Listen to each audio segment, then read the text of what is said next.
Assalamualaikum warahmatullahi wabarakatuh.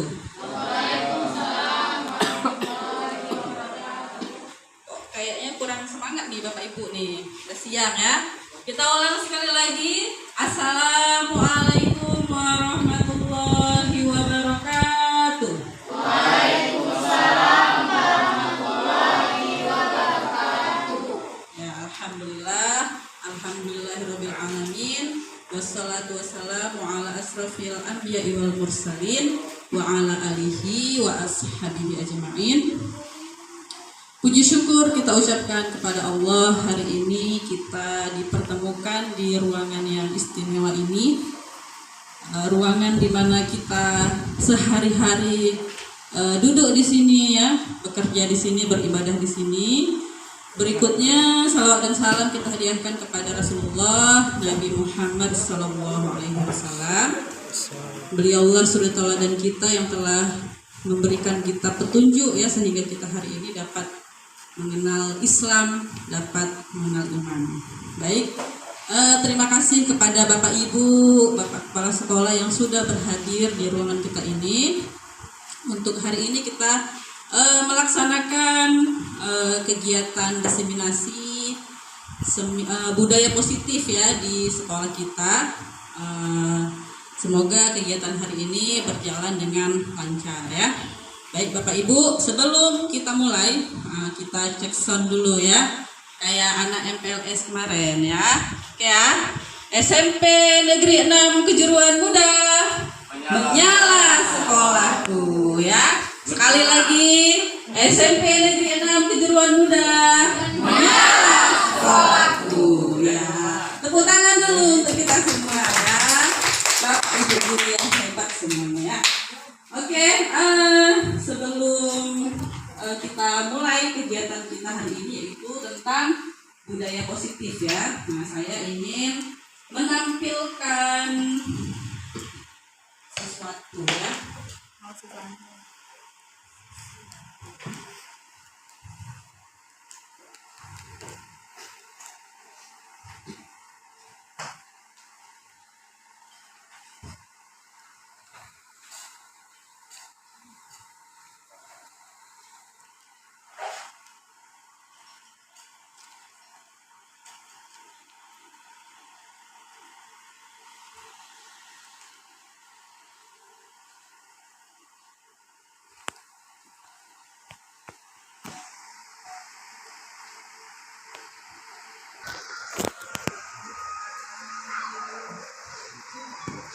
Mari sama-sama kita lihat video berikut ya.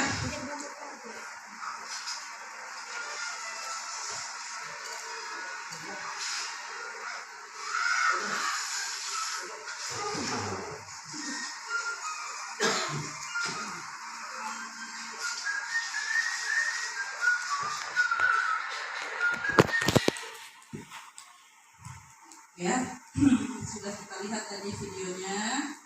Nah, kira-kira dari Bapak Ibu ada tidak yang bisa mengambil ibroh ya ataupun hikmah dari video yang kita tonton tadi? Kira-kira ada yang bisa kasih pendapat kira-kira apa hikmahnya dari video tadi ya, sebelum kita mulai nonton? Ada yang mau menyampaikan? Bisa? Bisa? Oke ya. Tadi kan kurang jelas videonya. Kurang jelas, ulang lagi ya.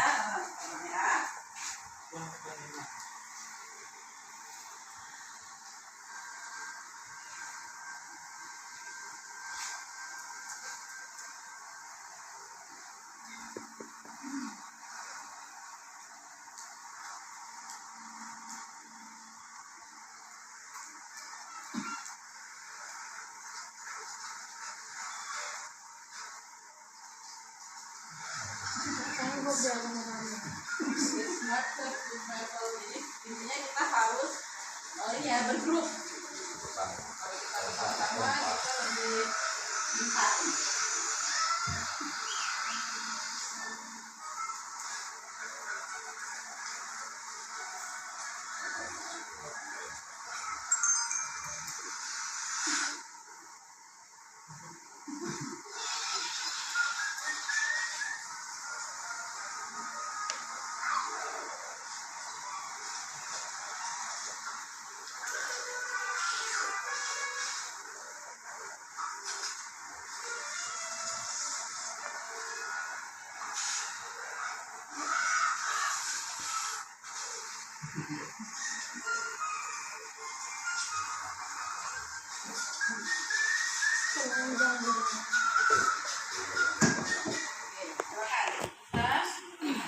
Jadi menurut saya yang di video tadi itu bahwasanya kalau kita bergrup bersama-sama itu akan jauh lebih baik.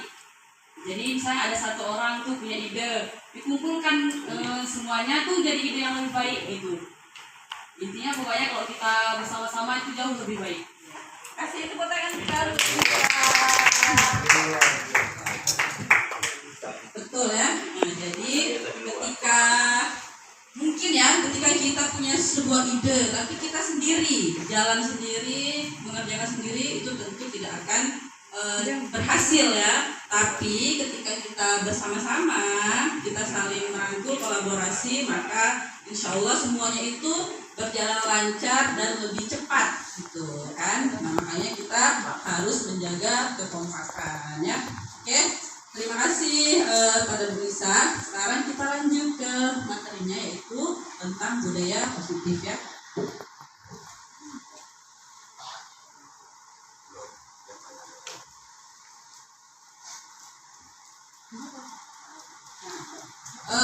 Di awal coba kita berikan pemantik dulu ya. Kira-kira apa pendapat Bapak Ibu tentang 3 pernyataan berikut ya? Setuju atau tidak setuju ya? Yang pertama, hukuman dapat mendisiplinkan anak. Setuju atau tidak setuju? Nah, Pak Ferry setuju. Ada lagi yang mau menyampaikan pendapatnya? 50-50 ya. Masih bingung ya enggak ya gitu ya. Oke, kita simpan dulu ya. Yang kedua, pemberian hukuman dengan hal positif seperti membaca atau membersihkan halaman sekolah dapat meningkatkan disiplin anak. Setuju or not? 50-50. Setuju tidak setuju? Hah?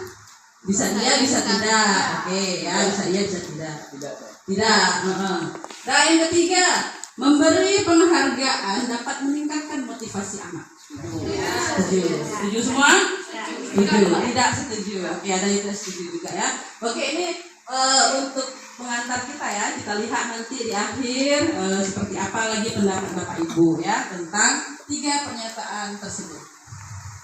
Nah, ini yang akan kita bahas ya materinya, yaitu yang pertama perubahan paradigma belajar, yang kedua disiplin positif, yang ketiga motivasi perilaku manusia, yang keempat kebutuhan dasar manusia, yang kelima 5 posisi kontrol, keenam keyakinan kelas, dan ketujuh segitiga restitusi ya. Agak lumayan banyak hari ini. Tapi kita pelan-pelan aja. Nanti kalau udah kira-kira ya Bapak Ibu bosan ataupun agak-agak bingung, bilang aja. Nanti kita ganti lagi dengan ice breaking ya. Oke, lanjut. Nah, yang pertama perubahan paradigma. Nah, jadi di sini kita harus coba lagi merubah paradigma kita ya tentang siswa kita. Nah, di sini ada sebuah kegiatan ya, permainan sebetulnya. Mungkin Bapak Ibu udah pernah ya Bapak kepala sekolah kita menyampaikan materi ini dulu ya waktu kita IHT ya. Nah, jadi ini kita mengulang kembali. Nah, ketika ada seorang A dan B ya, misalnya kita dan teman kita. Nah, sobeklah secari kertas kecil. Tuliskan benda atau sesuatu yang sangat berharga untuk Anda. Letakkan di salah satu tangan Anda dan genggam benda tersebut dengan segala daya. Jadi kita kepal ya, artinya sesuatu yang berharga tadi kan kita tulis tuh di kertas. Nah, kita kepalkan di tangan kita. Terus kawan kita yang lain satu lagi dia mencoba membujuk kita supaya kita mau melepaskan kepalan tangan kita tadi.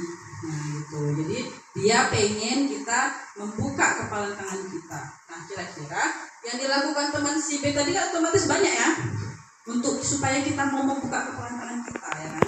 Pasti kan kita nggak mau ya kalau kita ada yang benda berharga di tangan kita tapi disuruh kasih ke dia gitu. Nah jadi si B akan berusaha mungkin merayu ya, bisa jadi apa lagi, minta paksa bisa jadi ya kan. Pokoknya si B akan melakukan apapun untuk mengambil benda berharga si A tadi gitu.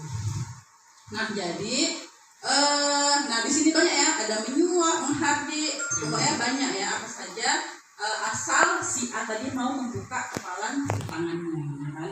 Nah apa yang terjadi kira-kira? Ya bisa saja ya kan, mungkin kalau misalnya dirayu nggak mempan ya, misalnya apalagi diancam, takut dia jadi kasih ya kan, misalnya disuap karena disuap ya kan, oh saya dapat duit dikasihnya gitu. Jadi ada bermacam hal yang terjadi tergantung pada perlakuan tadi si B gitu. Kadang pun kalau memang kuat pendirian si A gak akan ngasih walaupun dia apain ya kan, sampai kadang sampai disuap pun nggak mau ya kan, ataupun diancam pun nggak mempan gitu. Itu tergantung si A. Nah ini dia perubahan paradigma kita ya terkait teori kontrol ya. Nah jadi begitu juga dengan siswa kita tadi. Nah misalnya siswa kita tadi adalah si A, sedangkan kita adalah si B.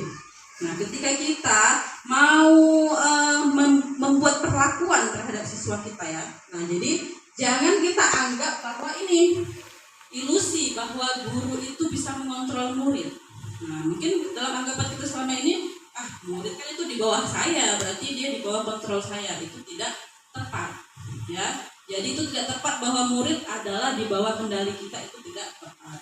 Kemudian kritik dan membuat orang merasa bersalah dapat menguatkan karakter. Nah misalnya kita ada anak yang bersalah ya, terus kita buat dia merasa memang dia itu bersalah kali gitu. Kita buat dia memang betul-betul bersalah. Nah itu tidak tepat ya kalau bisa menguatkan karakter, justru malah dia nanti down dan minder. Kemudian semua penguatan positif efektif dan bermanfaat. Ilusi bahwa orang dewasa memiliki hak untuk memaksa. Ya, jadi tidak benar ya kalau kita orang dewasa ini bisa menguasai anak di bawah kita atau anak murid kita, baik itu anak kita, itu tidak benar. Yang benar bahwa memang setiap orang itu punya posisi kontrolnya masing-masing. Ya, hanya dia yang bisa mengontrol dirinya sendiri gitu. Kalaupun kita bisa misalnya kita sekarang di sekolah kan, kita di sekolah, kita anggap anak-anak kalau kita suruh ini bisa, suruh itu bisa, kita suruh belajar ini bisa, tapi sebenarnya itu harus lewat kesadaran mereka sendiri bahwa mereka melakukan itu bukan karena takut, bukan karena terpaksa gitu. Jadi itulah yang harus kita timbulkan, kesadaran dari si anak sendiri untuk melakukan sesuatu ya. Makanya ini paradigma yang harus kita rubah tentang keempat ini ya, bahwa kita itu bisa mengendalikan anak murid kita. Nah ini dia perubahan paradigmanya dari stimulus respon ke teori kontrol ya. Siapa yang sesungguhnya memiliki kontrol ya? Kalau di stimulus respon, kita mencoba mengubah orang agar berpandangan sama dengan kita. Ya, jadi kita sama anak murid kita gitu kan, kita mencoba membuat dia supaya dia berpikiran sama juga dengan kita. Padahal seharusnya kita berusaha memahami pandangan orang lain tentang dunia. Nah, jadi nggak mesti anak murid kita berpikiran atau berpandangan sama seperti kita, tapi kita harus melihat anak murid kita, apa yang dia rasakan, apa yang dia alami, kita tidak tahu gitu. Kemudian yang kedua, perilaku buruk dilihat sebagai suatu kesalahan. Nah itu kalau respon kita ya. Tapi menurut teori kontrolnya, semua perilaku itu punya tujuan. Baik itu perilaku salah sekalipun, itu tetap ada tujuan. Pasti anak itu ada alasan mengapa melakukan hal tersebut. Yang ketiga, orang lain bisa mengontrol saya. Nah, padahal hanya diri kita sendiri yang bisa mengontrol diri kita. Saya bisa mengontrol orang lain, Anda tidak bisa mengontrol orang lain. Nah, jadi jangan berpikiran bahwa kita bisa mengontrol orang lain ya. Pemaksaan ada pada saat bujukan gagal. Nah, kayak tadi misalnya si A tadi nggak mau buka tangan, akhirnya diancam, dipaksa ya kan. Nah, mungkin akan berhasil, tapi itu dalam jangka pendek, tidak jangka panjang. Kolaborasi dan konsensus menciptakan pilihan-pilihan baru. Nah, jadi kita bukan langsung menghardik, tapi memberikan pilihan kepada anak-anak kita. Model berpikir menang kalah. Nah, kalau respon tadi ya, kita berpikir kalau anak kita mau melakukan sesuai yang kita inginkan, kita menang, dia kalah. Bukan seperti itu. Jadi yang benar adalah model berpikir menang-menang. Nah, jadi ketika ada peristiwa, maka kita coba untuk memberikan pilihan kepada siswa kita. Jadi dia merasa menang, kita juga merasa menang. Tidak ada menang kalah. Oke, masuk ke materi yang kedua ya, yaitu disiplin positif ya. Nah, di sini dijelaskan bahwa kata disiplin ya berasal dari bahasa Latin yang artinya belajar. Makna asal dari kata ini berkonotasi dengan disiplin diri dari murid-murid Socrates dan Plato. Disiplin diri membuat orang menggali potensinya menuju sebuah tujuan apa yang dia hargai. Nah, jadi disiplin ini bukanlah suatu kata yang negatif ya, justru disiplin adalah suatu kata positif ya. Nah, disiplin dilakukan seseorang pada orang lain untuk mendapatkan kepatuhan. Kecenderungan umum adalah menghubungkan kata disiplin dengan ketidaknyamanan ya, bukan dengan apa yang kita hargai. Jadi ketika dibilang kata disiplin itu yang terpikir oleh kita bukanlah hal yang pemaksaan gitu ya, hal yang negatif, tapi disiplin itu adalah menghargai diri kita sendiri gitu. Jadi jangan sampai kita melakukan sesuatu itu karena terpaksa dan itu kita anggap disiplin, padahal disiplin kita adalah untuk menghargai diri kita sendiri ya kan. Nah, ada nilai-nilai kebajikan universal ya yang ada pada disiplin positif tadi ya. Nah, nilai kebajikan universal ini ada banyak ya. Semua perilaku baik itu adalah nilai kebajikan universal ya. Di sini contohnya mandiri, bernalar kritis ya. Kalau yang di sini semua ini profil pelajar Pancasila ya. Tapi yang lain juga, misalnya apa? Jujur, itu juga termasuk kebajikan universal. Apalagi menghormati, menghargai, banyak ya kebajikan universal itu banyak. Nah, itulah yang mempengaruhi disiplin positif ya. Nah, ini motivasi perilaku manusia. Ya, ini materi ketiganya, motivasi perilaku manusia. Ada 3 ternyata teori motivasi perilaku manusia. Nah, pertama, ada yang mau membacakan yang pertama? Ya, boleh Bu Rina.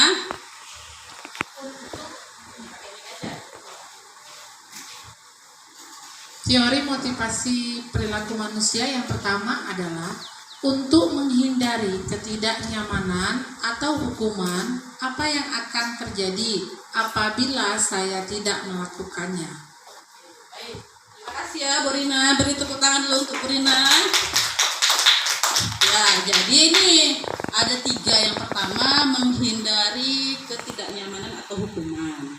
Nah, itu motivasi yang pertama. Nah, kira-kira coba kita sekarang berefleksi diri, kira-kira motivasi mana yang ada pada diri kita? Apakah yang pertama, misalnya takut hukuman, datang pagi-pagi ya kan, super sebelum 7:30 ya kan. Nah, kira-kira apa itu? Apa karena kita menghargai diri kita sendiri? Apa karena takut nanti telat gitu? Jadi nanti apa? Ditengok di PKPSDM, TMK gitu ya kan. Nah, itu kembali ke kita ya. Itu berarti motivasinya masih dari luar, bukan dari dalam diri kita sendiri. Yang kedua, untuk mendapatkan imbalan dari orang lain atau institusi. Nah, misalnya Bapak Kepala Sekolah buat siapa yang absennya datangnya hadir semua dalam 1 bulan ini dapat hadiah misalnya. Gitu. Siapa yang absennya hijau semua naik pangkat misalnya dari BKPSDM ya. Nah, itu juga masih motivasi eksternal ya, bukan dari dalam sendiri. Nah, yang ketiga, untuk menghargai diri sendiri. Nah, ini saya akan menjadi orang yang seperti apa bila saya melakukannya, bukan apa yang saya dapatkan dan bukan menghindari hukuman. Ya, jadi ini motivasi internal dari dalam diri sendiri. Inilah tujuan dari disiplin positif ya, supaya apa yang kita lakukan itu bukan karena orang lain, tapi memang dari dalam diri kita sendiri munculnya gitu. Nah, makanya kita coba membuat beberapa kegiatan disiplin positif di kelas, di sekolah ya, supaya memantik ya murid-murid kita, supaya mereka itu terbiasa untuk melakukan sesuatu bukan karena takut dihukum ataupun bukan karena pengen dapat pujian, tapi memang supaya menjadi budaya bagi mereka, yaitu budaya positif gitu. Memang prosesnya tidak bim langsung jadi ya, prosesnya itu panjang. Oke ya, baik, kita lanjutkan. Nah, ini Merdeka menurut Ki Hajar Dewantara. Siapa yang mau baca lagi biar nggak ngantuk ya? Pak Peri mau baca?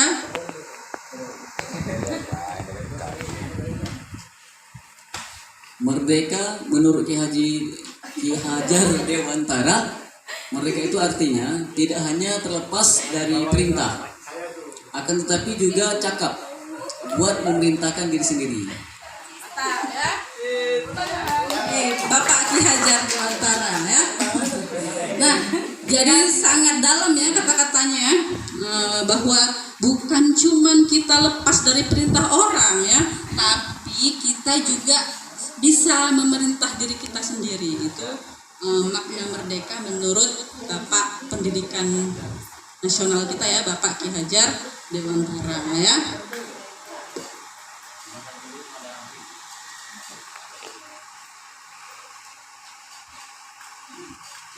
Ini sekarang kita lihat juga dari teori motivasi tadi ya. Nah, dari teori motivasi tadi muncullah pernyataan-pernyataan ini ya, dihukum oleh penghargaan. Kira-kira bahasanya ambigu nggak kalau kita bilang dihukum oleh penghargaan? Dihukum kan biasanya di apa ya, misal di penjara ya, dicambuk ya, yang jelek-jelek ya kan. Nah, tapi ini kok bisa dihukum oleh penghargaan. Nah, kenapa seperti itu? Nah, ini dia ada 8 ya. Ini juga berkembang ya, dulu cuma 5 aja. Semenjak CGP angkatan ke-5 ya Pak ya, itu berkembang jadi 8 karena memang riset itu terus berkembang. Jadi kita tidak perlu saklek dengan sesuatu, oh kemarin itu kan cuma segini, kok sekarang udah segini, karena memang para ilmuwan terus melakukan riset. Nah, jadi ini berkembang sekarang menjadi 8. Nah, yang pertama, pengaruh jangka pendek dan jangka panjang. Nah, jadi ketika seseorang melakukan sesuatu itu karena mengharapkan penghargaan tadi, maka ini adalah jangka pendek.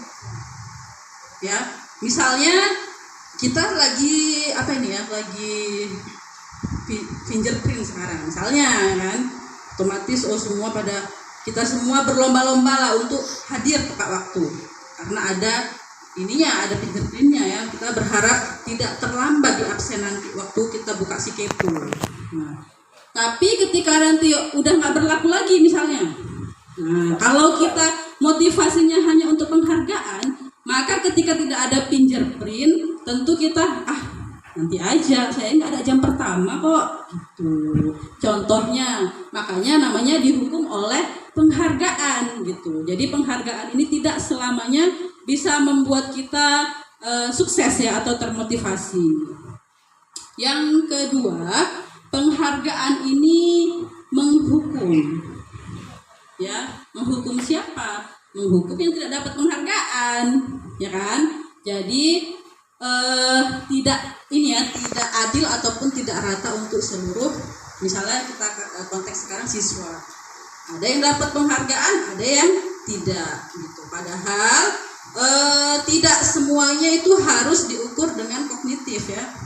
Misalnya waktu bagi raport yang ranking 1, 2, 3 dapat hadiah misalnya atau maju ke depan. Nah, sedangkan yang memang kognitifnya kurang sudah otomatis nggak akan pernah maju ke depan. Karena memang nggak mungkin mau kita balikkan misalnya yang ranking 1 tadi udah kamu nggak usah belajar, nggak usah tetap nggak bisa yang tadi itu tetap ranking 1 ya.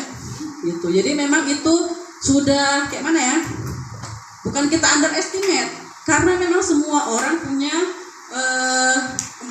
kompetensi masing-masing ya kan. Jadi misalnya yang tadi nggak ranking 1, dia bisanya nanti misalnya suka membantu guru, di situ dia kelebihannya ya. Dia pakaiannya selalu rapi, nggak pernah bajunya dibuka misalnya. Jadi memang semua orang punya kelebihan dan kekurangan gitu. Makanya kalau bisa ya nanti mulai ke depan kita juga coba buat misalnya ya, kalau disetujui itu jangan cuma yang ranking aja yang kita buat hadiahnya gitu. Kita bisa buat kategori yang lain ya kan, misalnya kategori yang tidak ada alpanya misalnya, atau yang sering membantu guru, atau yang pakaiannya paling rapi seperti itu. Kalau bisa ya.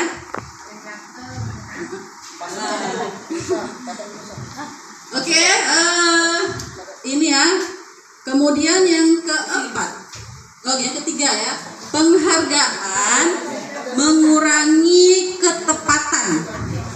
Ya, penghargaan mengurangi ketepatan. Jadi karena si anak ini sibuk mau cari penghargaan ya, cari hadiah. Nah, itu membuat dia nanti tidak fokus pada hal yang dilakukan gitu. Jadi dia mengurangi ketepatan. Yang keempat, penghargaan itu tidak efektif. Ya, jadi kenapa tidak efektif? Karena memang sesuatu yang muncul dari luar, ya, bukan dari dalam si anak sendiri. Bukan berarti kita dilarang kasih penghargaan ya, bukan. Tapi kita usahakan apa yang dilakukan anak itu memang berasal dari intrinsiknya, dari dalam dirinya. Yang kelima ya, penghargaan merusak hubungan. Nah, jadi misalnya di kelas saya kalau konten 100 saya kasih jajan misalnya, atau saya kasih pulpen. Nah, ketika di jam Bu Suryani konten 100 nggak dapat apa-apa. Nah, jadi nanti mulailah si anak itu, Bu Suryani ini saya sama Bu Parni aja konten 100 dikasih pulpen, sama ibu kok nggak dikasih apa-apa. Nah, jadi membuat merusak ya hubungannya kalau kayak gitu ya. Parni ini apalah dia buat hadiah buat kita juga ditonton anak-anak itu misalnya ya. Selanjutnya, penghargaan menurunkan kualitas ya. Nah, ini jelas bahwa memang seperti tadi ya, motivasi intrinsiknya tidak ada, jadi mengurangi kualitas. Penghargaan mematikan kreativitas. Nah, jadi ketika seseorang melakukan sesuatu itu hanya karena penghargaan, maka kreativitasnya berkurang. Bukan karena memang ingin tampil seperti itu gitu ya, bukan ingin menghargai dirinya sendiri, maka berkuranglah kreativitasnya. Penghargaan mengurangi motivasi intrinsik, jelas ya, karena memang mengharapkan sesuatu dari luar ya, bukan keinginan pribadi untuk melakukannya. Oke, ini sudah masuk ke materi ke berapa ya, keempat atau kelima nih. Berarti kita coba ini dulu ya, refreshing ya, biar nggak bosan. Oke, ini coba saya bermain. Kira-kira ada tidak Bapak Ibu yang bisa mengaitkan ya, atau menjawab atau menyangkutkan dengan yang saya ucapkan ini ya. Kalau yang udah tahu nggak apa-apa kalau mau jawab ya, karena ada beberapa yang udah tahu. Nah, kalau saya bilang saya pergi ke pantai, saya membawa pancing, kira-kira Bapak Ibu ada nggak yang mau atau bisa menyambung kalimat saya? Bilang juga, saya pergi ke pantai, maka saya membawa titik.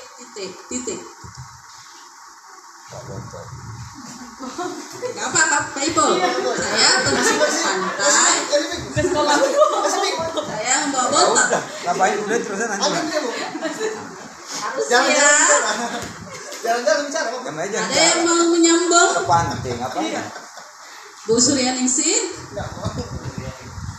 saya pergi ke pantai, saya membawa ember. Kurang tepat ya, nggak apa ya. Coba-coba aja. Bu Parni nggak ada clue ya? Cluenya, oh sekali lagi saya ulang ya. Saya pergi ke pantai, saya membawa parang. Oh, kali lagi. Nah, coba bisa. Saya pergi ke pantai, Saya membawa peci. belum. Oh, kan saya. Ya, coba. Ulang. Bu Suryaningsih lagi. Saya lagi ulang apa langsung? Langsung. Ulang. Saya pergi ke pantai. Kalau nggak ulang lah, jangan ke pantai lah misalnya. Saya pergi ke Medan. Saya membawa peci. Suryaningsih.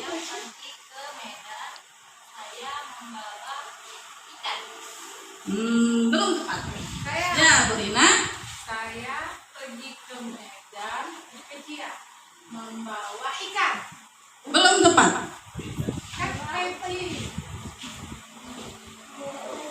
Ya, saya kasih clue ya, kalau Bu Rina membawa rambutan misal, ya. Ada yang bisa menebak? Saya. Ya, Bu Rina.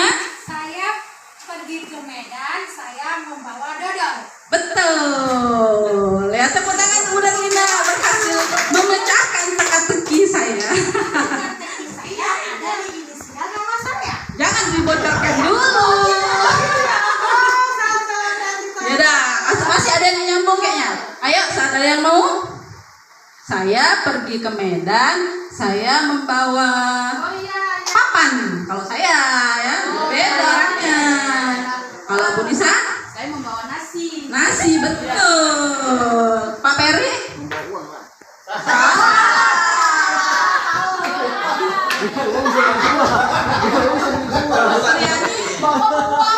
apa? Bawa sate, betul. Nah, Bu Suryani bawa sate, betul. Bu Salvia bawa apa? Bu Rina bawa apa? Bawa rujak. Iya, betul. Ya. Iya, bawa salak, betul. Bu Titin bawa apa? Bawa tikar, betul. Pak Agus sudah nyambung belum? Salah, oh, betul, ya betul. Minumnya. Minumnya apa, Pak? Minumnya apa, Pak? Nggak keluar, salah. Apa?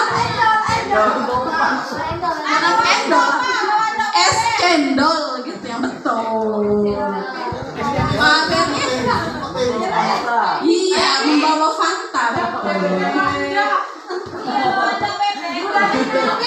Oke ya, jadi udah paham ya, tepuk tangan untuk kita semua ya.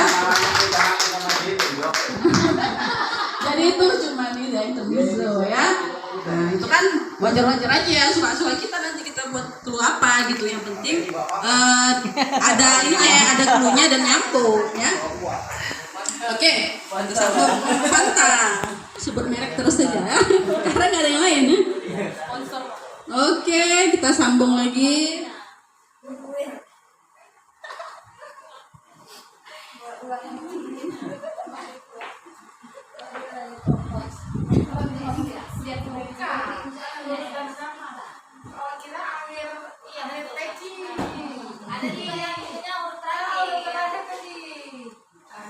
Ya.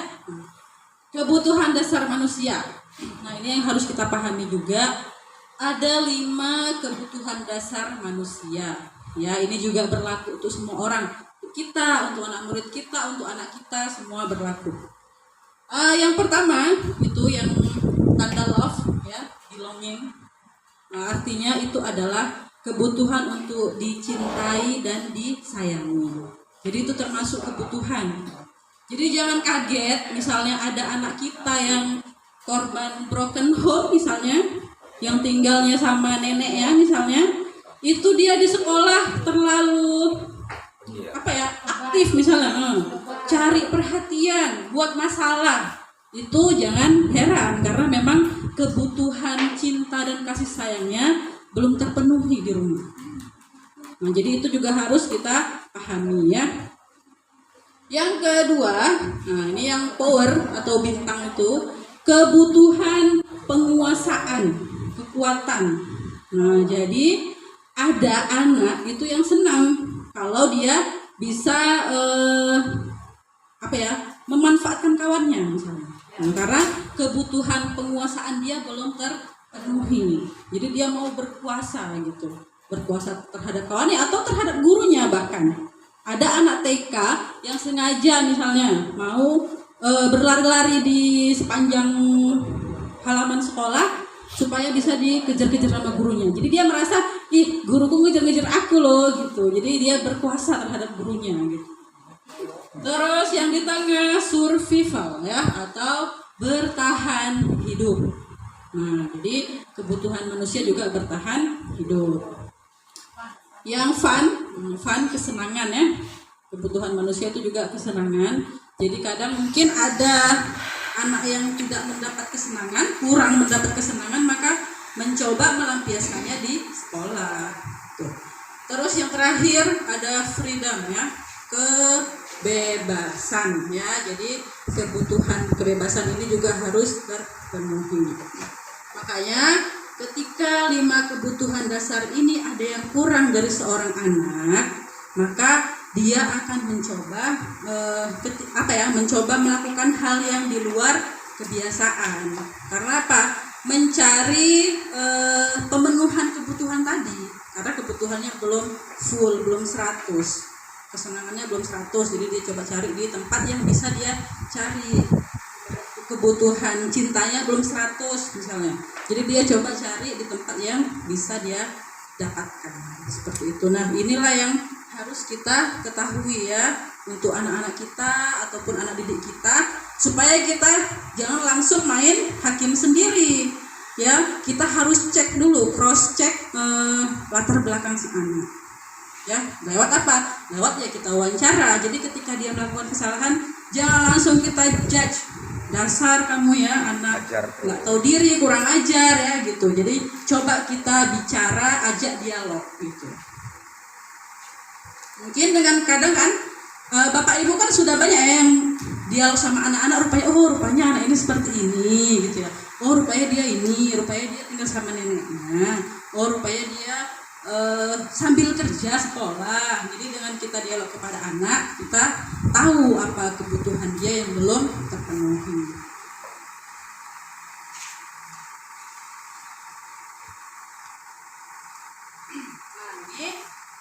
Penting juga untuk kita ya terkait 5 posisi kontrol ya.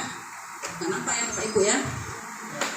Nah jadi ada 5 posisi kontrol kita ya, seorang guru ataupun seorang orang tua misalnya terhadap anak ataupun murid kita.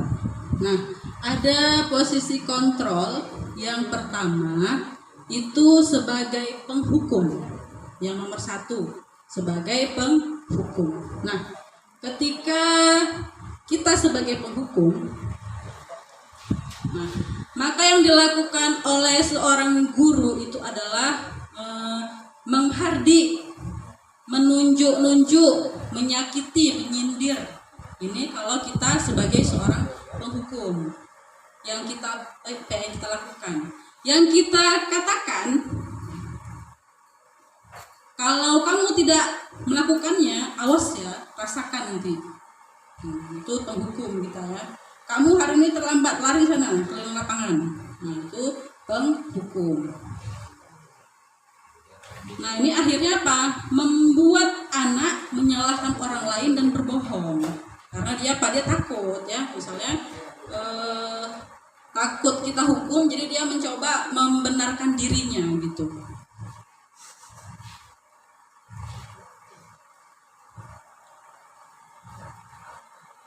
Nah, akhirnya apa dampaknya? Di sini dampaknya murid akan mengulangi kesalahan tersebut karena nggak masuk sama dia yang apa yang kita lakukan kepada dia. Ya udah, dihukum lah gitu ya.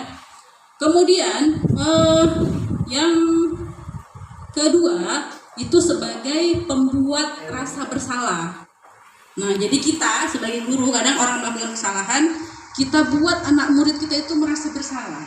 Itu supaya dia itu tobat kalau kita, maunya kita ya kan, kita buat dia seolah-olah dia bersalah gitu. Nah, jadi ini yang guru lakukan, berceramah, terus mengatakan seharusnya kamu itu gini gitulah, diceramahin ya. Jadinya apa? Membuat murid merasa rendah diri. Karena dia apa? Dia dibuat seolah-olah tuh dia bersalah gitu oleh gurunya. Jadi dia merasa rendah diri. Nah, ini ternyata ini adalah identitas yang gagal ya, atau kontrolnya dari luar. Jadi anak-anak ini tidak merasa merasa menyadari betul apa kesalahannya. Gitu. Kemudian yang keempat dan kelima, ketiga dan keempat itu identitas berhasil atau sukses, tetap kontrolnya dari luar, yaitu ketika kita guru bertindak sebagai teman. Nah, jadi sebenarnya kita boleh dekat dengan anak-anak, tapi tempatkan diri kita jangan sebagai teman. Karena kenapa? Ketika sebagai teman, maka yang guru buat adalah membuat alasan untuk murid, ya. Terus kata-katanya, ayolah lakukan demi ibu, gitu ya. Kita yang memelas sama anak-anak. Jangan ribut lah, nanti ibu ditegur sama kepala sekolah misalnya. Jadi buat buat kita itu kayak berkawan sama dia gitu. Nah, ini jadinya anak-anak lemah, tidak mandiri dan bergantungan kalau kita bertindak sebagai teman. Yang keempat, kita bertindak sebagai pemantau. Nah, kita pemantau ini tukang ngintai ya, asik mengintai anak murid kita aja gitu ya, mantau. Dia menghitung dan mengukur. Misalnya menghitung udah berapa kali telat, diukur dia anaknya ini udah berapa kasus nih kayak gitu. Jadinya apa nih? Nah, ini pada sanksi atau hadiah. Jadi anak-anak ini berpusat atau berfokus melakukan sesuatu terhadap sanksi dan hadiah. Kalau melakukan sesuatu takut dihukum, melakukan sesuatu karena mengharapkan hadiah.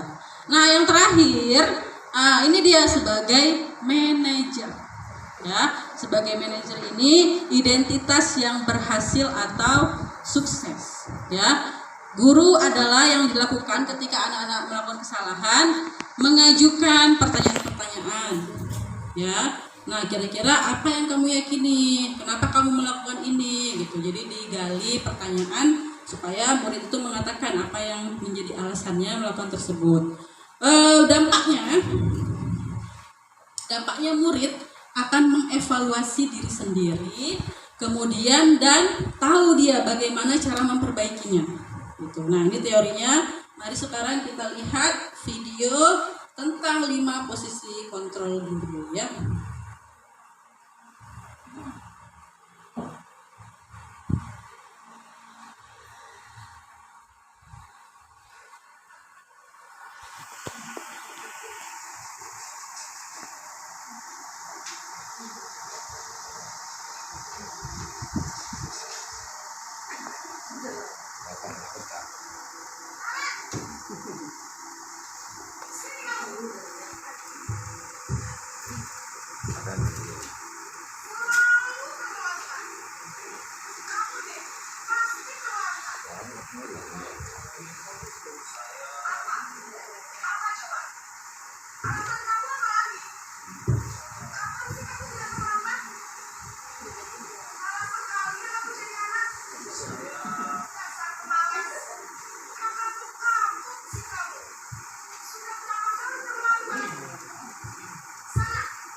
Iya, Bu.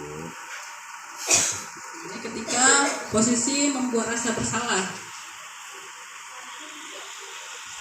Anaknya sama, gurunya sama. Ada gurunya juga gitu.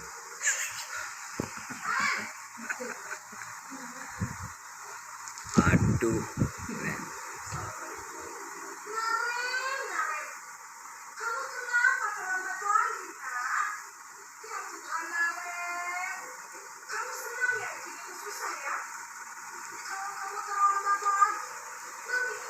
Minta maaf, Bu.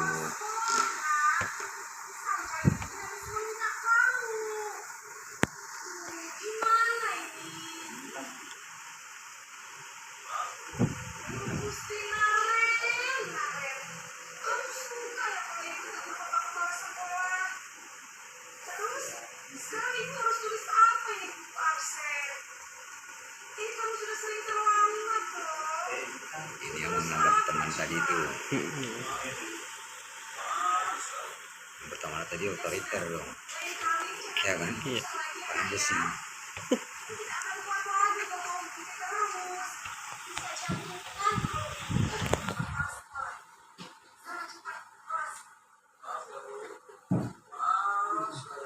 Dia merasa bersalah ya.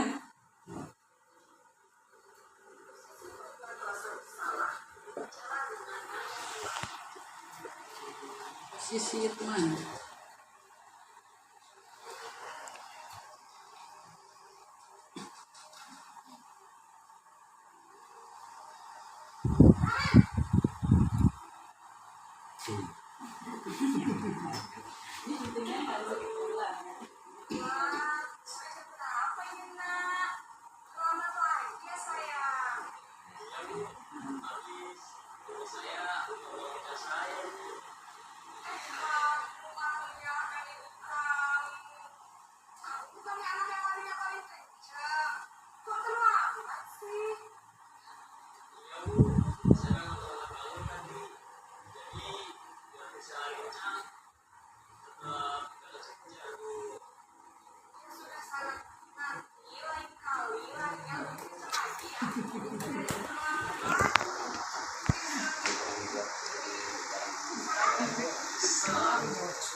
Pemantau ya.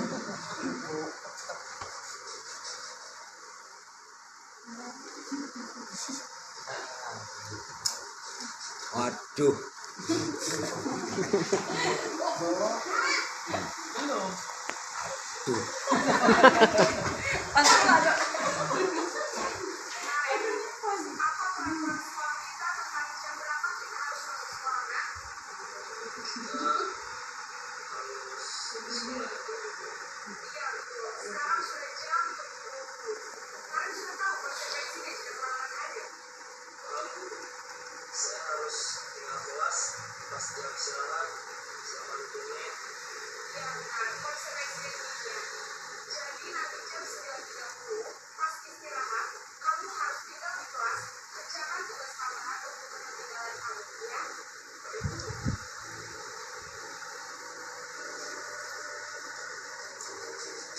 Ini bos nih.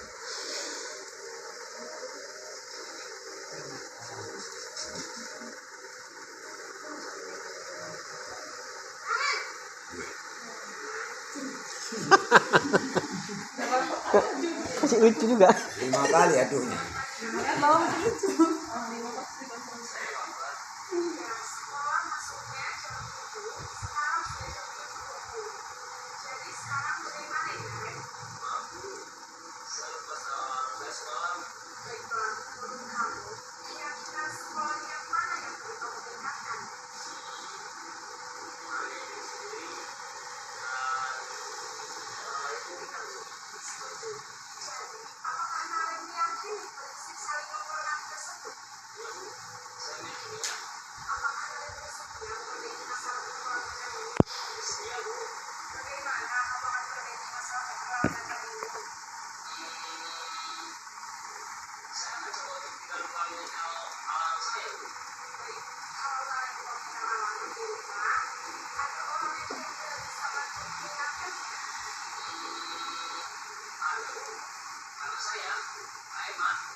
Iya.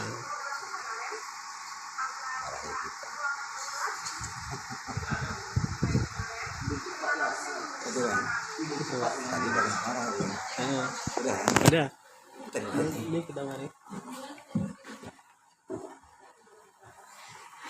Ya, contoh konkretnya kalau dari teori tadi sudah divisualisasikan dengan praktek ya oleh ibu guru dan Naren ya. Nah sekarang mari kita merefleksi diri, kira-kira kita sekarang di posisi mana? Apakah penghukum, apakah pembuat rasa bersalah, atau teman, atau pemantau, atau manajer? Nah, itu mari kita refleksikan diri kita dan kita jawab di dalam hati kita masing-masing ya. Atau ada bapak ibu yang mau mengatakan, oh saya di posisi ini sekarang, gitu, dan menyampaikan. Ada? Dalam hati aja ya. Ya, kadang sebagai teman ya, kadang sebagai pemantau. Lengkap, bapak lengkap ya, mantap. Nah jadi nanti juga akan kita lanjutkan ya kira-kira posisi mana yang terbaik dalam menghadapi murid tadi ya 5 posisi kontrol kita tadi ya. Nah sekarang coba kita lihat ya, kira-kira dari kalimat-kalimat ini siapa yang mengatakan? Apakah penghukum, pembuat rasa bersalah, teman, apalagi tadi pemantau dan manajer? Ayo, saya kecewa sekali dengan kamu. Ini kira-kira yang mana? Ya, pembuat rasa bersalah. Ya, saya kecewa sekali dengan kamu. Kamu tidak pernah melakukannya. Itu. Kamu tidak pernah benar melakukannya. Selalu salah. Penghukum ya. Ayolah, lakukan demi ibu atau bapak, teman ya. Apakah kamu mau mendapatkan stiker bintang hari ini? Pemantau, betul, pemantau. Bagaimana kamu bisa menyelesaikan masalah ini? Manajer ya. Jadi kita sebagai manajer itu memberikan pilihan kepada anak supaya dia bisa memecahkan masalahnya sendiri ya. Kamu selalu yang paling terakhir. Ya. Nah, masuk sekarang ke keyakinan kelas ya. Keyakinan kelas ini mungkin sudah dari beberapa kita mempraktekannya ya. Keyakinan kelas, mengapa tidak peraturan? Mengapa harus keyakinan? Nah, kenapa ya? Kenapa harus keyakinan bukan peraturan? Kira-kira Bapak Ibu, kenapa? Apa beda keyakinan sama peraturan? Atau apa beda kesepakatan dengan peraturan? Dibuat bersama-sama. Ya, kalau peraturan satu pihak ya, betul ya. Jadi peraturan itu sifatnya dari satu pihak saja. Langsung bilang dilarang terlambat, dilarang mengeluarkan baju, apalagi dilarang membuang sampah sembarangan. Itu langsung dari misalnya wali kelas ataupun kepala sekolah ya. Tapi ketika keyakinan atau kesepakatan itu sifatnya dua arah ya, sama-sama kita menyetujui atau menyepakatinya. Nah, kenapa seperti itu? Jadi ketika dari dua pihak, nah maka itu bisa menimbulkan motivasi intrinsik ya kan. Nah, jadi anak-anak tidak merasa diatur gitu ya, tapi itu memang saya loh yang bilang ini gitu, saya yang bilang harus menjaga kebersihan gitu, saya yang berkomitmen untuk tidak mengganggu teman, misalnya seperti itu ya. Jadi itu memang berasal dari anak, jadi mereka akan timbul kesadaran dari dalam diri sendiri untuk melakukannya tanpa paksaan. Nah, kita lihat ada dua poster di sini. Yang mana yang merupakan keyakinan kelas kira-kira? Yang berwarna hijau atau yang berwarna putih?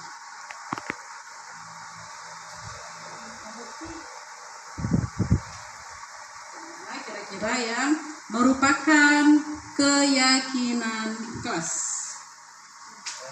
Yang putih ya, dari bahasanya ya kita sudah bisa melihat bahasanya lebih positif ya, dan itu menunjukkan bahwa dilakukan atau disepakati ya, kami ya.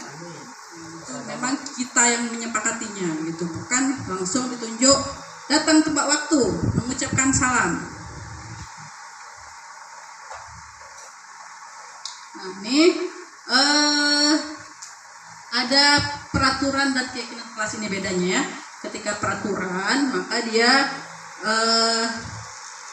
bahasanya perintah ya, tapi keyakinan kelas ini menunjukkan nilai-nilai kebajikan universal tadi. Misalnya selalu kembalikan buku ke tempatnya, keyakinan kelasnya kita tanggung jawab. Kami adalah murid yang bertanggung jawab gitu ya. Dilarang mengganggu orang lain. Kami adalah murid yang selalu menghormati orang lain. Hadir di sekolah 15 menit sebelum pembelajaran dimulai, dan seterusnya itu ya. Sampai jangan berlari di kelas atau koridor, itu adalah tentang keselamatan atau keamanannya. Nah, ini perbedaan hukuman dan konsekuensi ya. Kalau tadi hukuman itu diberikan oleh guru yang bertindak sebagai penghukum. Kalau konsekuensi itu tadi diberikan oleh guru yang bertindak sebagai pemantau. Jadi jika guru bertindak sebagai manajer, di situ tidak ada hukuman atau konsekuensi. Karena apa? Karena posisinya menang-menang. Nah, jadi kayak si Naren tadi, dia apa? Dia akan hidupin alarm, diingatkan oleh ibunya, itu adalah solusi-solusi dari permasalahannya. Tapi ketika sebagai pemantau, tadi Naren masih dapat konsekuensi. Konsekuensinya ketika jam istirahat 20 menit tidak boleh keluar, tapi tetap dia dalam kelas mengerjakan tugas tambahan yang karena dia tadi terlambat. Nah, itu konsekuensi ya. Konsekuensi itu memang ada gitu dari dari perilaku kita.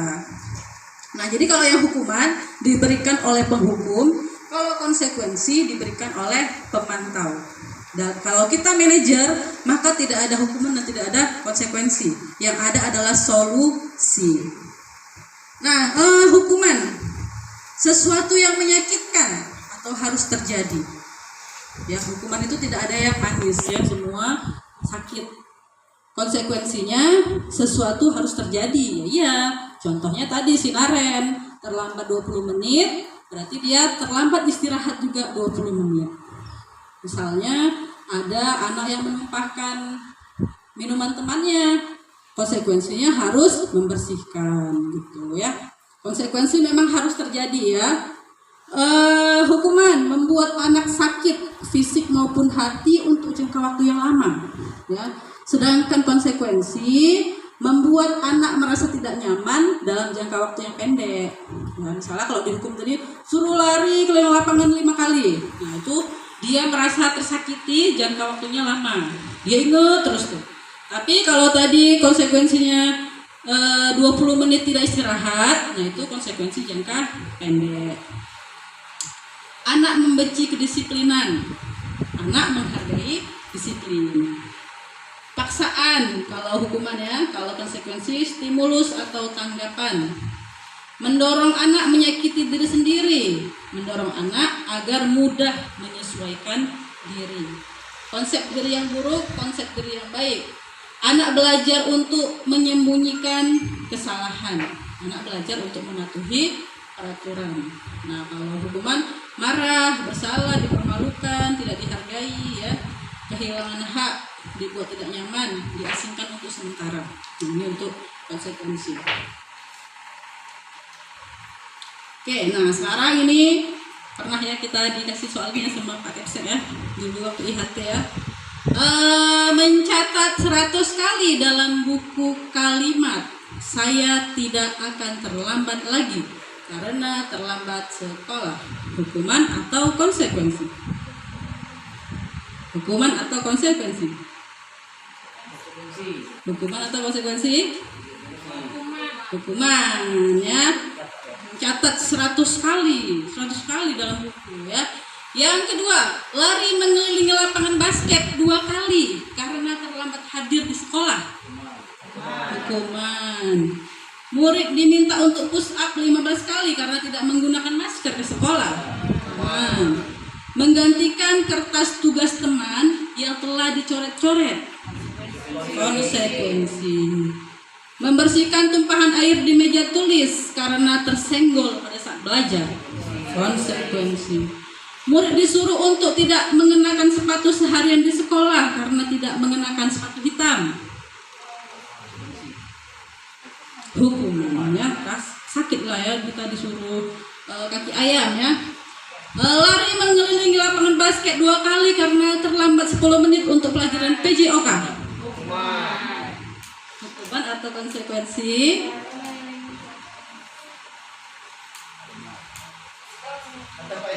Pelajaran PJOK. Konsekuensi. Karena apa?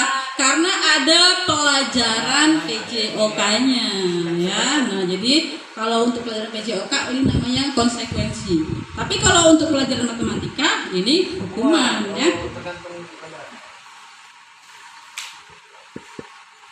Nah ini praktek saya ya, tentang membuat kesepakatan kelas di tahun ini, tahun kemarin ya, di kelas 7C. Nah kebetulan tidak saya videokan ini, jadi hanya foto ya, sama ini kesepakatannya saya screenshot ya. Jadi kemarin waktu buat kesepakatan kami modelnya curah pendapat ya. Saya bawa Infokus, bawa laptop, saya minta anak-anak mengutarakan apa keinginannya untuk kelasnya. Nah, inilah hasilnya, masih dalam bentuk kalimat ini ya, belum keyakinan ya, masih dalam bentuk kalimat seperti peraturan, tapi ini memang dari mereka sendiri ya, bukan saya yang buat, yang bilang, mereka yang bilang. Nah ini tahun lalu. Nah, tahun 2023, ini modelnya. Saya minta dulu anak-anak membuat apa kelas impian mereka. Tuliskan kelas impian di sebelah, kesepakatan kelas di sebelah. Jadi saya suruh dulu mereka menuliskan apa impian untuk kelasnya, gitu kan. Habis itu mereka tulis di post-it, ditempelkan. Setelah mereka punya impian, saya suruh tulis apa kesepakatan kelasnya kalau mau kelasnya seperti itu gitu. Misalnya ada yang impiannya kelasnya aman, nggak berantem, ada yang tulis gitu. Nanti kesepakatannya apa gitu. Itu kesepakatannya ditulis juga di sebelahnya. Nah, jadi setelah kita tulis kesepakatan ini, kan nggak mungkin nih kita tulis semua ya kan. Bahkan ada beberapa anak itu yang sama dalam menuliskan kelas impian dan kesepakatannya. Jadi tugas guru setelah itu adalah menyarikan, ya menyarikan itu artinya menarik intisari dari apa yang mereka tulis, gitu ya kan. Jadi dari sekian banyak mungkin jadinya nanti cuma 5 atau jadinya cuma 6 karena rata-rata itu sama. Itulah 6 tadi yang kita buat dalam bentuk keyakinan kelas, ditulis ya, ditulis namanya itu tadi apa gitu. Nah, jadi Bapak Ibu dalam implementasi keyakinan kelas ini memang tidak mudah ya, kita perlu proses ya. Kalau pengalaman saya itu anak-anak ya, pertama dia kebingungan ya dalam menuliskan apa yang mau mereka tulis gitu. Apalagi kalau kita bilang janganlah pakai bahasa yang negatif, bahasa yang positif, mereka lebih bingung lagi ya kan. Ya udah, pertama kita suruh aja tulis mereka apa yang mereka mau gitu. Selanjutnya anak-anak juga masih beranggapan bahwa ketika mereka salah itu akan mendapatkan hukuman. Nah, jadi kalau kita tanya, jadi nanti kalau misalnya ada yang melanggar ini apa nih konsekuensinya? Misalnya kita bilang ya kan, mereka pasti akan jawab lari keliling lapangan bu, push up bu. Nah, itu juga masih terframe dalam diri anak-anak kita karena memang dari dulu seperti itu ya kan, teorinya gitu, kalau salah dihukum gitu. Itu menyebabkan tidak muncul motivasi intrinsik dari si anak gitu. Jadi makanya kita pelan-pelan mencoba membuat kesepakatan kelas ini untuk menimbulkan motivasi intrinsik pada anak gitu, sehingga anak melakukan sesuatu tuh memang karena apa ya, karena keinginan dirinya sendiri gitu, sehingga menjadi budaya gitu.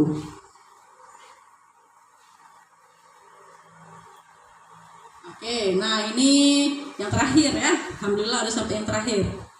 Namanya adalah restitusi. Ya. Apa itu restitusi? Restitusi adalah proses menciptakan kondisi bagi murid untuk memperbaiki kesalahan mereka sehingga mereka bisa kembali kepada kelompok mereka dengan karakter yang lebih kuat, ya. Ini seperti yang dilakukan guru manajer tadi ya.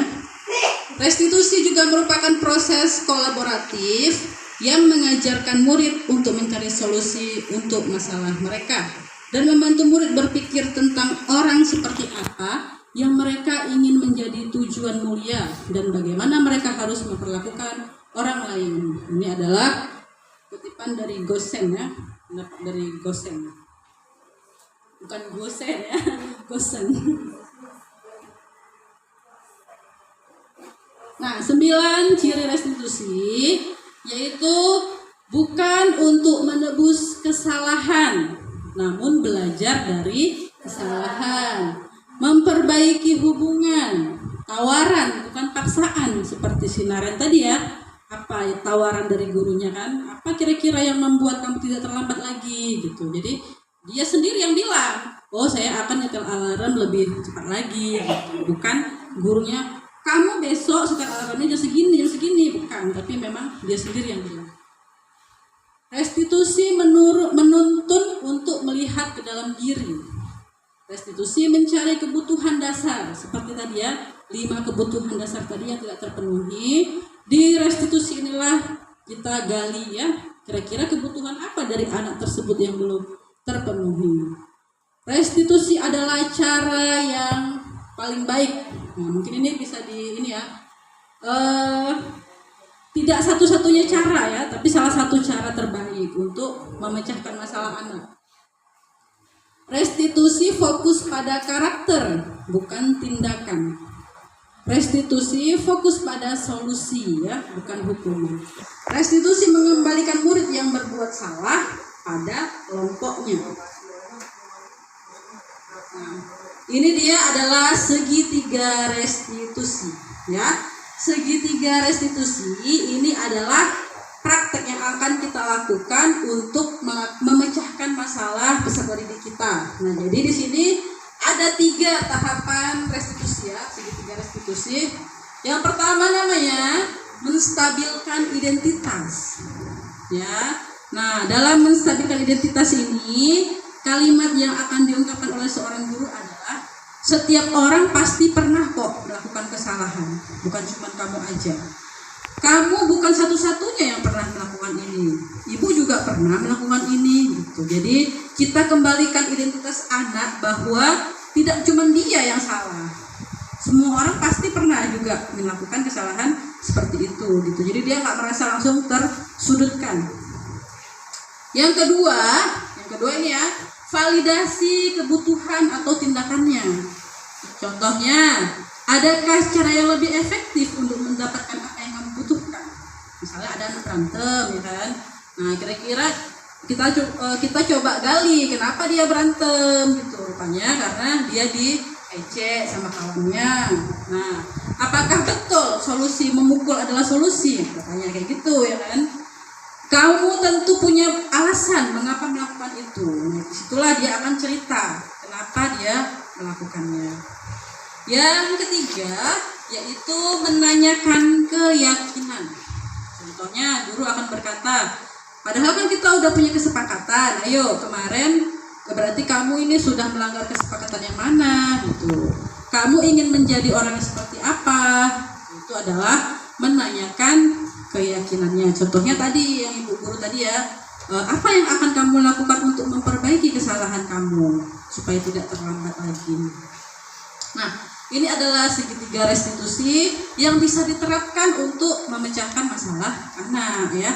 Tapi tidak semua masalah memang Bapak Ibu. Misalnya masalahnya udah terlalu berat kali sampai terjadi pengeroyokan misalnya. Nah, itu tentu tidak bisa dengan restitusi ya.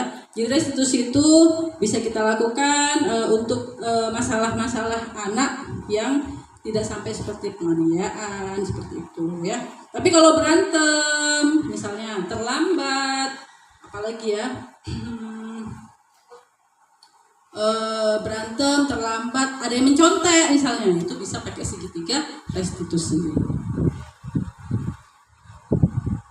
Nah ini ya, kalau menstabilkan identitas artinya kita membuat anak yang untuk membuat anak yang merasa gagal karena berbuat salah menjadi positif terhadap dirinya. Ya, jadi karena dia salah, nggak langsung dijudge dia salah, tapi kita kembalikan identitasnya ya. Jadi dia berpikiran positif. Contohnya di sini, berbuat salah itu hal yang manusiawi, tidak ada manusia yang sempurna. Bapak Ibu juga pernah salah. Kita pasti bisa menyelesaikan permasalahan ini. Bapak Ibu tidak tertarik untuk mencari tahu siapa yang benar, siapa yang salah. Bapak Ibu tertarik untuk menyelesaikan masalah. Kalau kamu menyalahkan dirimu sendiri terus-menerus, apa kamu bersikap baik pada dirimu sendiri? Ini untuk langkah kedua, validasi kebutuhan ya. Mungkin tadi sudah ada ya beberapa kata-kata guru ya, guru yang bisa dikatakan oleh guru ya. Kalau validasi kebutuhan ini membantu siswa mengenali kebutuhan yang ingin dipenuhinya. Ya contohnya yang 5 kebutuhan dasar tadi ya. Nah ini contoh katanya, apa yang penting bagi kamu? Kamu pasti punya alasan mengapa melakukannya. Maukah kamu belajar cara lain untuk mendapatkan yang kamu butuhkan tanpa harus memukul? Nah ini validasi kebutuhan. Menanyakan keyakinan. Nah di sini anak melihat kesalahannya dihubungkan dengan norma sosial dan nilai-nilai mendasari manusia berinteraksi dengan orang lain ya. Disinilah anak akan menyadari atau timbul motivasi dari dalam dirinya untuk merubah kesalahan yang sudah dia buat ya. Apa nilai yang kita percaya di sekolah atau di kelas kita nak? Nilai universal apa? Nggak usah pakai universal ya. Anak-anak kan nggak tahu ya. Nah, kira-kira nilai apa nih yang sudah kamu langgar? Misalnya kejujuran, menyayangi teman, ya kan? Kira-kira kamu maunya jadi anak seperti apa, sayang? Kayak gitu, ya kan? Apa yang kamu rasakan ketika kamu melakukan itu? Kamu menjadi orang seperti apa? Nah, kita tanyakan pada si anak. Jadi dia bisa mengungkapkan apa yang dia rasakan dan apa yang dia inginkan. Nah, ini tadi ya tentang hukuman, konsekuensi dan restitusi. Ya, kalau hukuman dia negatif, ya memang berlabel negatif. Kalau konsekuensi netral. Kalau kita jadi pemantau tadi, itu kan masih ada konsekuensi, berarti itu kita posisi netral.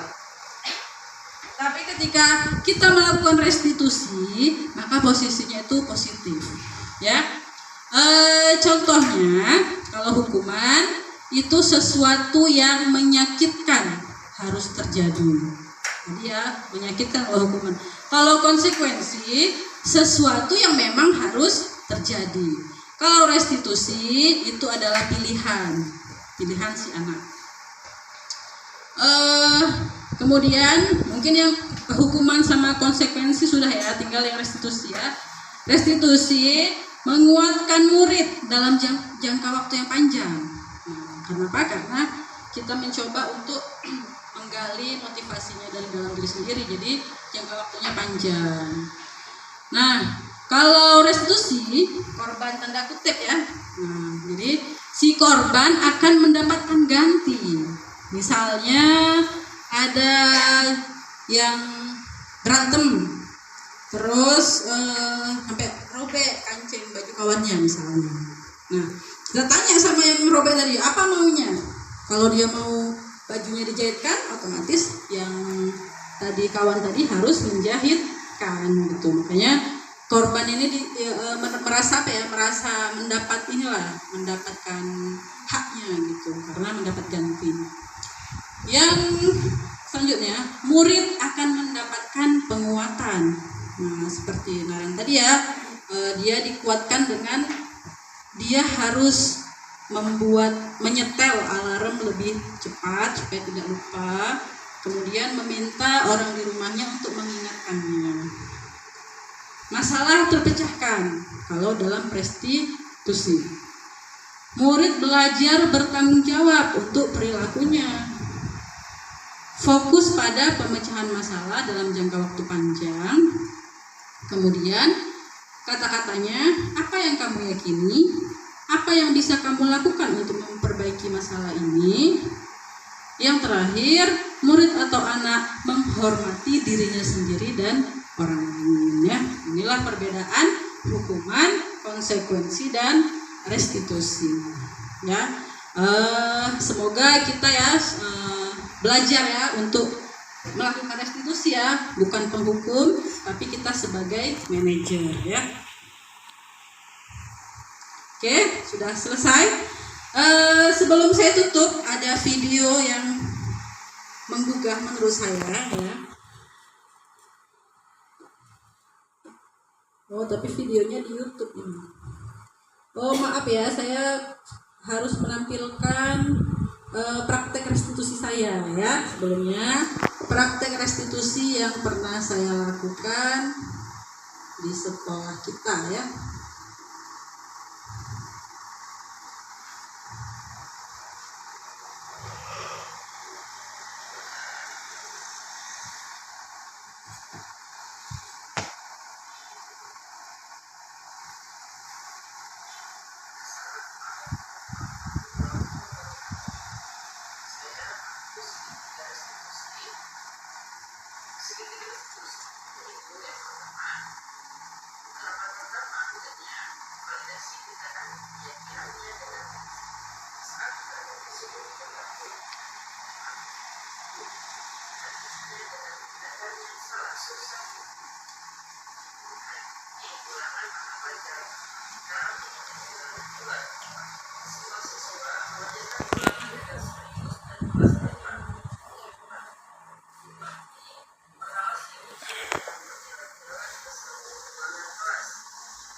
Ini ada skenario-nya memang ya, tapi ini prakteknya ketika melakukan restitusi ya.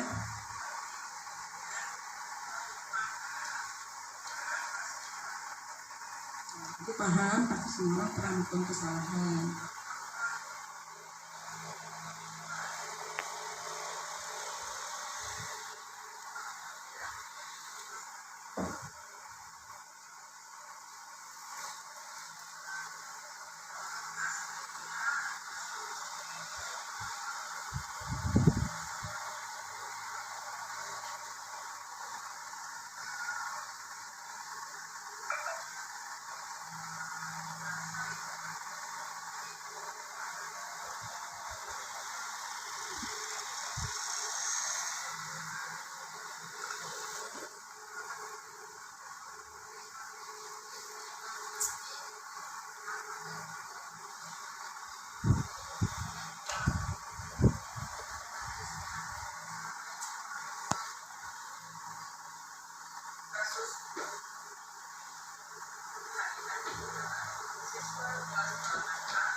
Nah ini ya praktik segitiga restitusi pada dua kasus yang saya susun skenario-nya sendiri ya, bukan beneran ya, karena ini tugas.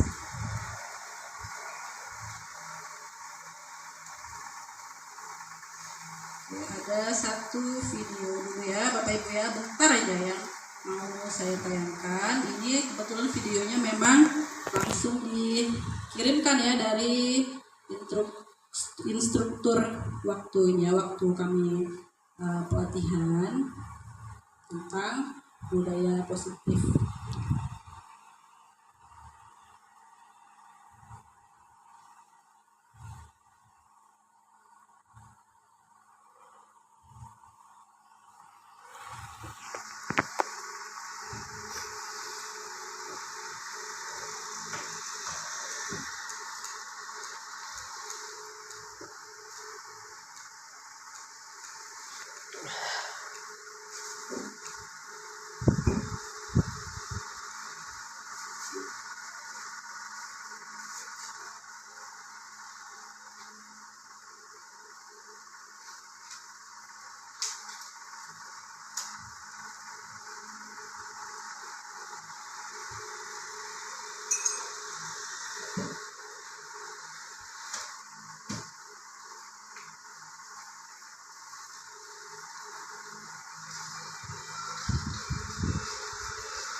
Judulnya Paku.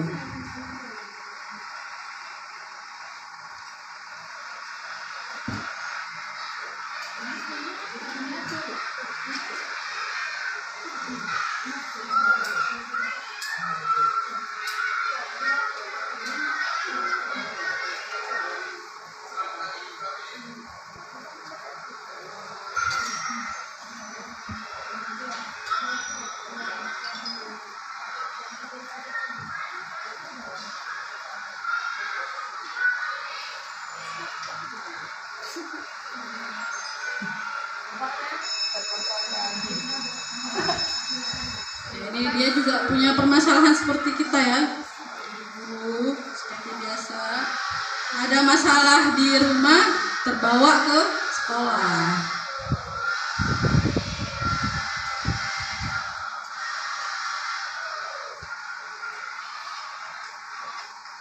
Ada anak murid yang terlambat ya, apa nggak mungkin emosi ya?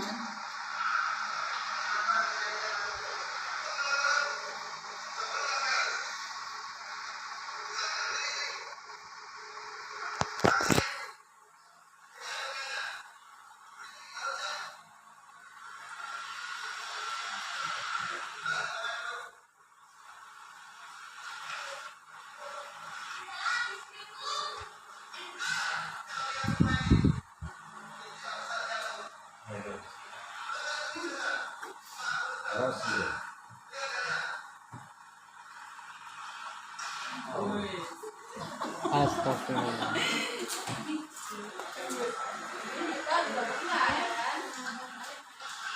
Kalau tengok sampai tadi cuma 300.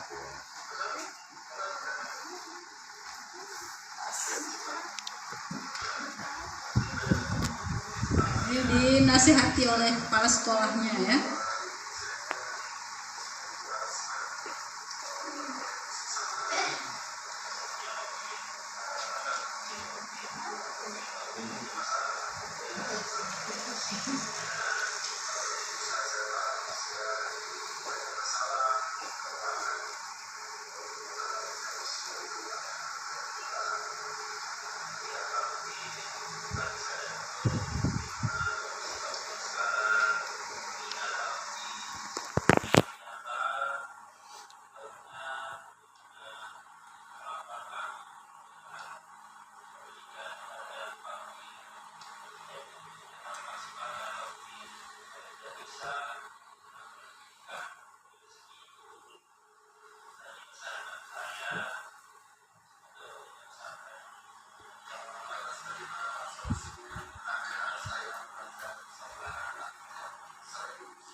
Bilang sama kepala sekolahnya, setiap merasa emosi ambil paku dan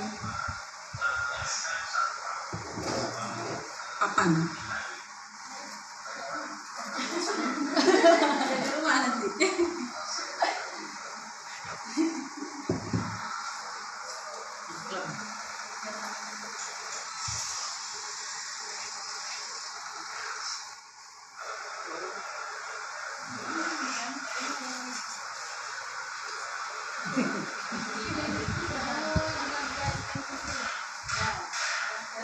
Amarahnya.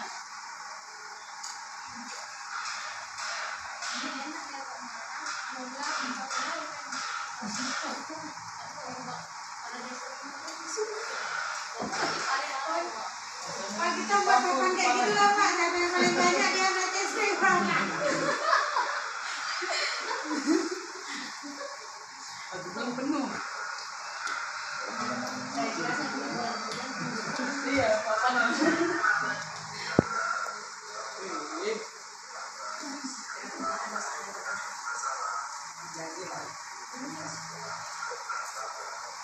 Ada yang bengkok.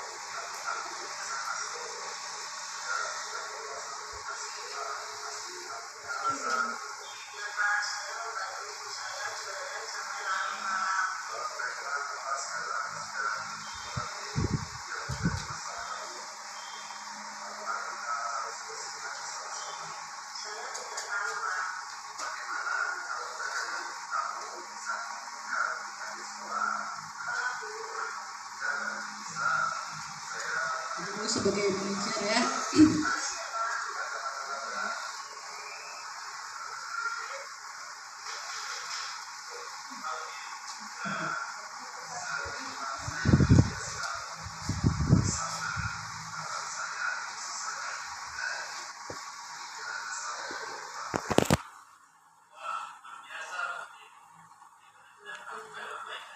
Oh, dia maunya.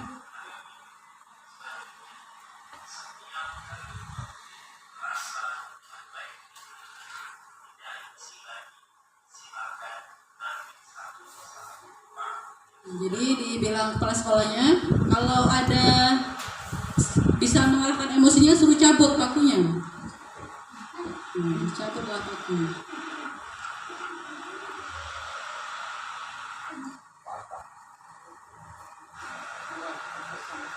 Akhirnya habis ya pakunya.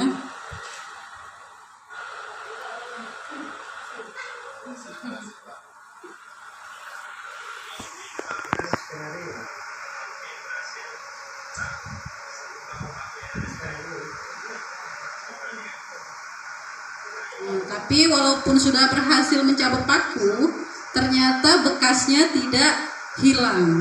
Jadi artinya apa yang sudah kita lontarkan kata-kata kita kepada anak, itu walaupun kita sudah berbuat baik lagi, tapi tetap membekas di hati anak gitu.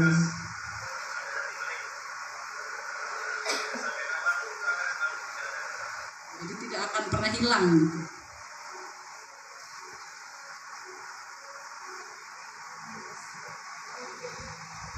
Itu ilustrasi ya, bahwa memang apa yang kita katakan kepada anak kalau itu kasar itu akan membekas pada hatinya. Kalau kita menghukum itu akan membekas di hatinya.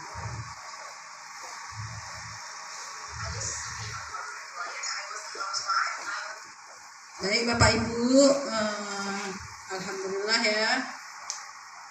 Berakhir juga sesi hari ini ya. Semoga apa yang hari ini saya sharingkan ya bermanfaat untuk kita semua.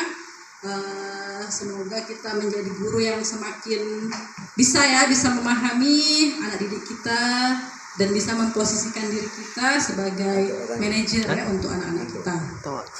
Saya mohon maaf jika dalam penyampaian saya banyak kekurangan, banyak kekeliruan, ataupun banyak kekhilafan. Saya mohon ampun pada Allah. Saya akhiri dengan wabillahi taufiq wal hidayah. Assalamualaikum warahmatullahi wabarakatuh. Waalaikumsalam warahmatullahi wabarakatuh. Ya, beri tepuk tangan untuk Bapak ya.